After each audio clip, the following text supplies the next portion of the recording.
Welcome to the deep dive. Uh, You've probably seen those incredible videos, right? The speed, the scenery.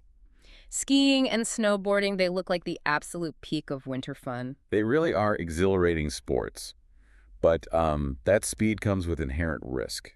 When things go wrong, the physics are pretty unforgiving.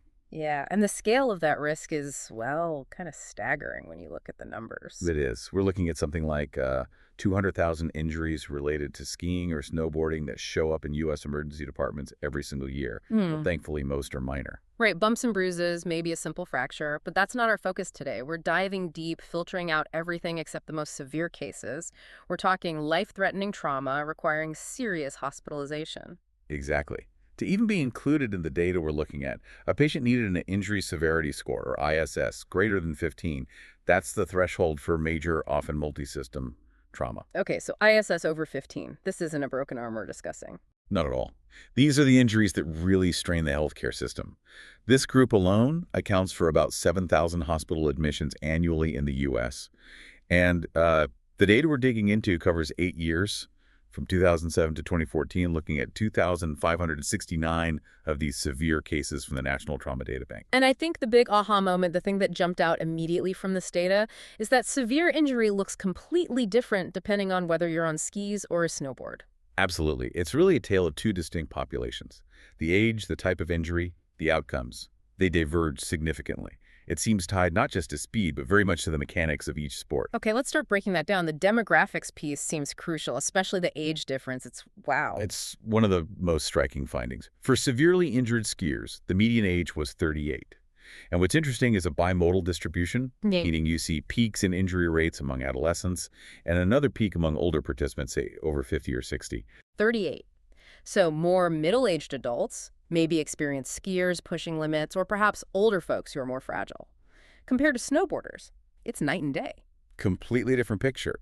The median age for severely injured snowboarders was just 20, 20, that's a huge gap. an 18-year difference in the median. And get this, nearly 90% of the severe snowboard injuries happen to people under 74 years old. It's overwhelmingly a younger person's severe injury profile. Which suggests maybe different risk factors, more risk-taking behavior perhaps, or just the way beginners tend to fall hard on boards. Both are likely factors. Now, here's something interesting. Despite being much younger, the snowboarders actually had a slightly higher median injury severity score on arrival. Hey, higher. So the younger group had worse initial injuries. How does that work? Well, the ISS reflects the single worst injury, usually. So it suggests snowboarders might be more prone to one catastrophic impact, a really big hit to one body region. Ah, okay. But that's not the whole story, is it? You mentioned multi-region trauma. Exactly. When you look at injuries across multiple body regions, say head, chest, and abdomen, the skiers were far more likely to have that complex pattern. About 42% of the severely injured skiers had trauma in 3 or more body regions, compared to only about 23% of snowboarders. So the skier crash might be more distributed, a tumble involving multiple impacts, while the snowboarder has one massive, focused blow. That seems to be the pattern the data suggests. Skiers may be traveling faster or hitting fixed objects, suffer this cascade. Snowboarders may be a hard edge catch and slam. Okay, that leads perfectly into mapping where these injuries are happening. Let's talk body regions. Head injuries first. Right. Traumatic brain injury, TBI, was unfortunately common in both groups. About 52% overall had some form of TBI. But there was a difference. Yes, skiers actually had a significantly higher rate of TBI, around 57%, compared to about 47% for snowboarders in this severe cohort. And the data pointed to subdural hematomas being particularly frequent, requiring management. That's serious bleeding around the brain. It is. Underscores the neurological risks. But when you move down from the head, the differences become even more pronounced. For skiers, the major burden seems to be the torso. The chest and spine. Precisely. Skiers had much higher rates of chest injuries, almost 46% versus 28.5% for snowboarders. Think rib fractures, which were very common, and collapsed lungs, pneumothorax. And spinal injuries, too. Yes, significantly more common in skiers. About 35% suffered spinal trauma, mostly in the mid to lower back, the thoracolumbar region. Again, you can picture the forces involved, maybe hitting a tree or a high-speed forward fall, causing compression. Okay, so skiers, head, chest, spine, often multiple regions. What about the snowboarders then? Where's their primary severe injury zone? It's the abdomen. and this is quite specific. Really? Abdominal injuries? That's not what I'd immediately associate with snowboarding. It's striking. Snowboarders sustained abdominal injuries much more frequently, about 44% compared to only 26.5% of skiers. And it's not just general abdominal trauma, it's specific organs. Which ones? The spleen and the kidney. Spleen injuries accounted for almost a third, 31.7% of the severe snowboarder injuries. And kidney injuries were found in nearly 13%. Wow. Why the spleen and kidney specifically? Comes down to the mechanics, we think. Snowboarders stand sideways, perpendicular to their direction of travel. When they fall, especially catching an edge, they often impact the ground hard on their side or back flank. Well, And the spleen and kidney are what we call retroperitoneal organs. They sit towards the back, kind of tucked behind the main abdominal cavity. That direct, hard blow to the side or posterolateral flank is the perfect mechanism to cause blunt force trauma and rupture those specific organs. that makes a lot of sense. It's a very targeted impact zone based on how you fall on a board, different from how a skier might crash, perhaps tumbling forward or twisting. Exactly.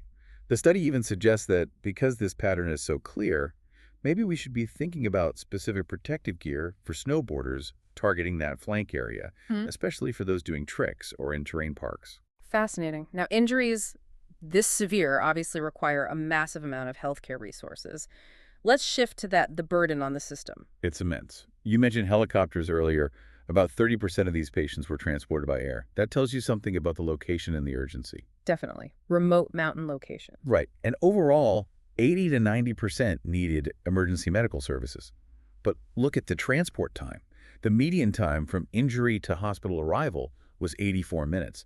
That's a long time when dealing with critical trauma. Over an hour. Yeah. Yeah, that highlights the challenge of mountain rescue and transport. And once they get to the hospital... The care is intense. Almost half, 43%, needed at least one operation. Skiers needed surgery slightly more often, probably linked to that multi-region complexity we talked about. What kinds of surgeries? Orthopedic surgery was most common, fixing bones, but also a lot of neurosurgery for those TBIs and thoracic surgery for the chest injuries. And around 60% of all these patients needed ICU admission.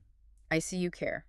And how long were they typically hospitalized? The median stay was 5 days for skiers and 4 days for snowboarders.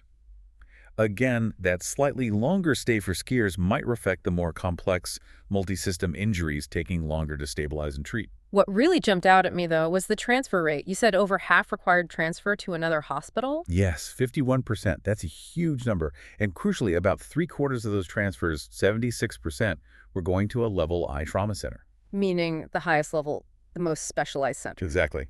It suggests that the smaller, local hospitals near the ski resorts, often level 2 or 3 trauma centers, frequently felt these injuries were beyond their capacity. They might lack the neurosurgeons, the vascular surgeons, the specialized ICU care needed. So patients are getting stabilized locally, then flown or driven potentially long distances for definitive care. That adds cost, time, risk. It absolutely does. It points to a real systemic challenge in providing optimal trauma care in these alpine environments. Okay, let's talk about the toughest outcome. Mortality. Was there a difference there too? Yes, there was. The overall in-hospital mortality for this severely injured group was 3.0%.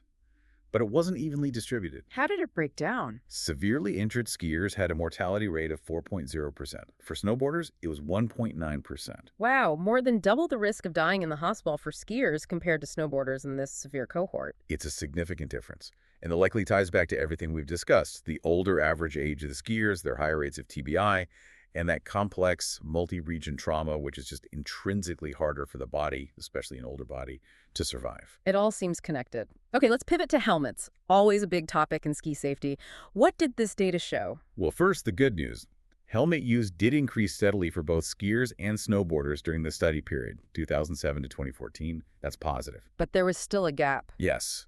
At the time of their injury, snowboarders in this severe group were less likely to be wearing a helmet, about 31% usage, compared to nearly 46% for skiers. Okay, and did the analysis identify specific groups at higher risk for TBI within this already severely injured population? It did. After adjusting for other factors, just being a skier carried a higher risk of TBI compared to being a snowboarder in this data set. But the biggest risk factors were age-related. Who is most vulnerable? Children under 10 had a 2.7 times higher odds of TBI, and older adults, those over 60, had about 1.9 times higher odds compared to middle-aged adults. So young kids and older adults are particularly susceptible to head injury in these severe crashes. Now, we need to address the specific finding about helmets and TBI protection in this study. It's quite nuanced. It is, and it's crucial to explain this carefully. We know from lots of other research that helmets are definitely protective against milder head injuries, concussions, skull fractures, the less severe stuff.